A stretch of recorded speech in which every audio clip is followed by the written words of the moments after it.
Hey there, it's Pastor Ryan with your MC Youth Weekly Update. Thanks for tuning in.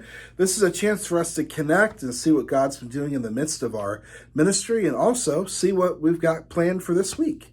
So, with that said, we've been in the midst of our Back to the Future series where we are looking at and looking back at the words and the prophecies and the witness of Isaiah, Jeremiah, and Amos, these Old Testament prophets who, although they were way far back in the Old Testament, they spoke about the future coming of the Messiah and the future continued work of God making all things new, even in the midst of the total rebellion and failure of his people, Israel. And so this week, I want you to think about something. We live in the Chicagoland area, and I've yet to actually drive into Chicago itself. We plan to do that a lot later in the summer and also into the fall. But the architecture in Chicago is incredible. The history there is amazing. Just YouTube stuff, if you're watching this and you're not from around the area, you're new like me, it is just amazing, some of the things that I can't wait to see. We as humans are amazing at building things. We are also amazing at destroying things. And not just buildings, but we are amazing at building up elements of our life. And we're also really good at destroying things in our life. Although there are elements of our lives that we have maybe become very good at destroying or tearing down, Jesus helps rebuild what's been destroyed in our lives and in this world, in and through what he's done on the cross and in his resurrection. So here are these words from Jeremiah, who is speaking to a people who had a beautiful temple. That's where they went to go worship God, to connect with him, to offer their sacrifices. They believed that God's presence and his presence was indeed in this building, this temple. And then this temple is destroyed.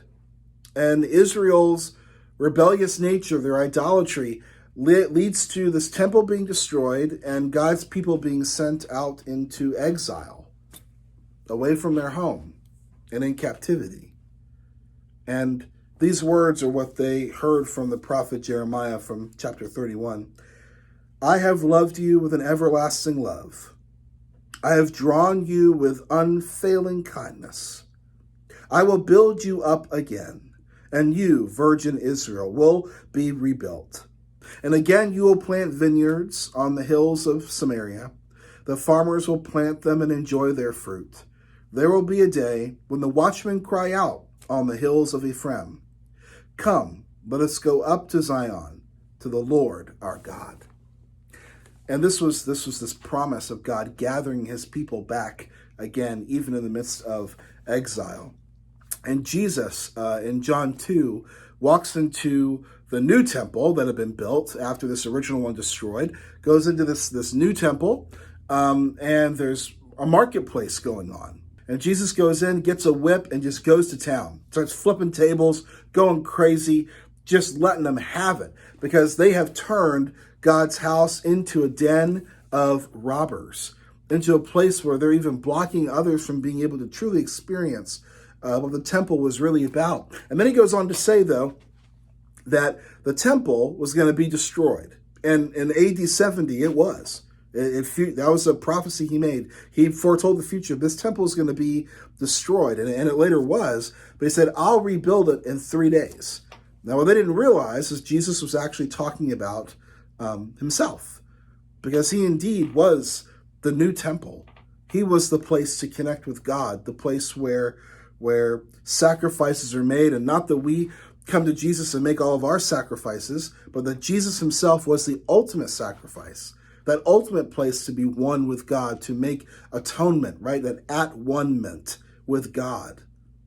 And when Jesus did what he did on the cross, in his resurrection, we can have access and walk right into an intimate relationship with the Father because of what Jesus did.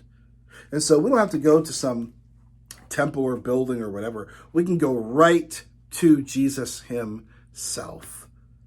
And he's the way, the truth, and the life. No one gets to the Father but through him.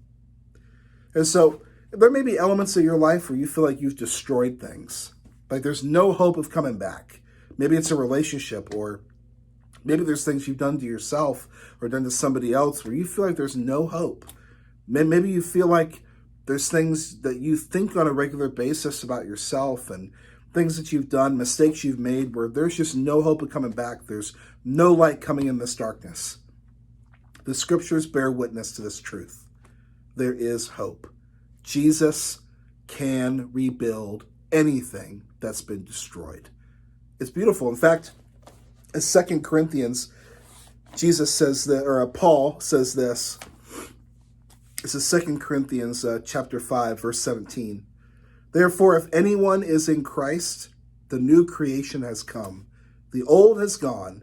The new is here. Those are powerful words we can hopefully all live into.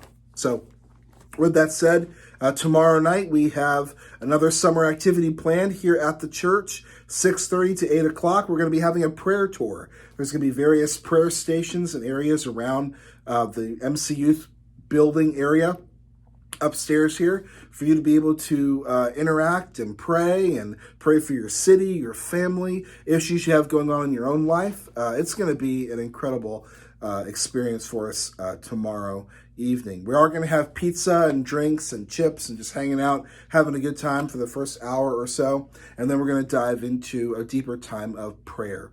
And also, Starved Rock coming up this Saturday. If you haven't already paid for it, or let me know if you're going, please let me know. We really hope that you guys can come out for that trip.